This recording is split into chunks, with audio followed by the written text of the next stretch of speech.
आप सुन रहे हैं सिंगर दिलकुश दिलदार के आवाज में।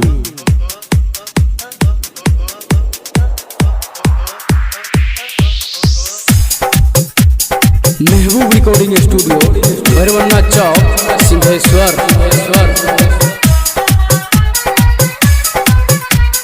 Mixing by Chintu Raja.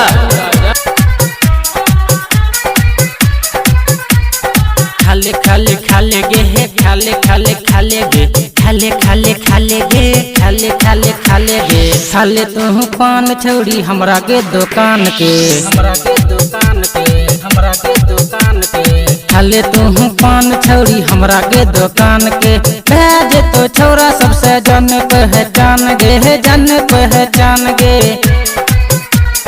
खाले खाले खाले गे हे खाले खाले खाले गे खाले खाले खाले गे खाले खाले खाले गे खाले तू पान छौड़ी हमरा के दुकान के खाले तू पान छौड़ी हमरा के दुकान के।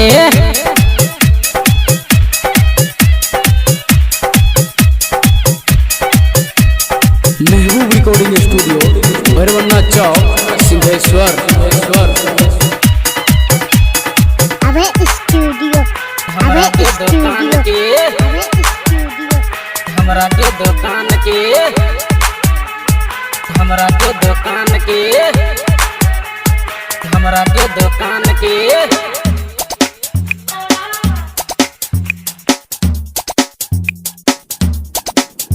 मधेपुरा जिला के है पान छौड़ी खाले सब जिला में गे रहतो होठ लाले लाले। मधेपुरा जिला के है पान छौड़ी खाले सब जिला में गे रहतो होठ लाले लाले। लेतो ने रुपया छौड़ा सिंहेश्वरी थान के सिंहेश्वरी थान के सिंहेश्वरी थान के लेतो ने रुपया छौड़ा सिंहेश्वरी थान के भेज तो छौड़ा सबसे जन पहचान गे जन पहचान गे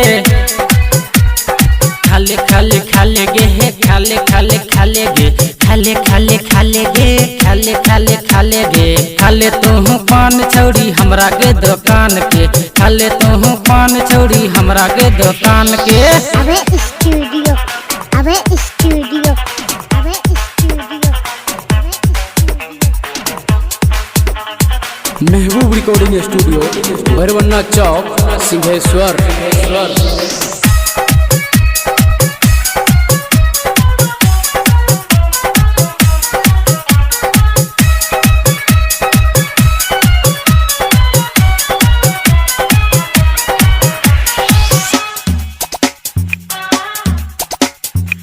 टरिया मोद लिखलक साची साची बतिया राजेश कुमार जैसन मिलतो न तोरा संगतिया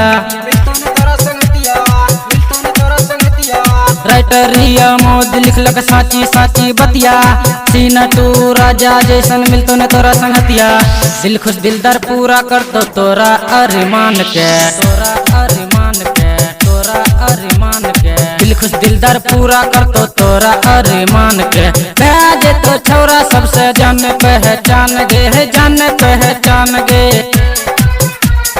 खाले खाले खाले गे हे खाले खाले खाले गे खाले खाले खाले गे खाले खाले खाले गे खाले तू पान छौड़ी हमरा के दुकान के खाले तू पान छौड़ी हमरा के दुकान के।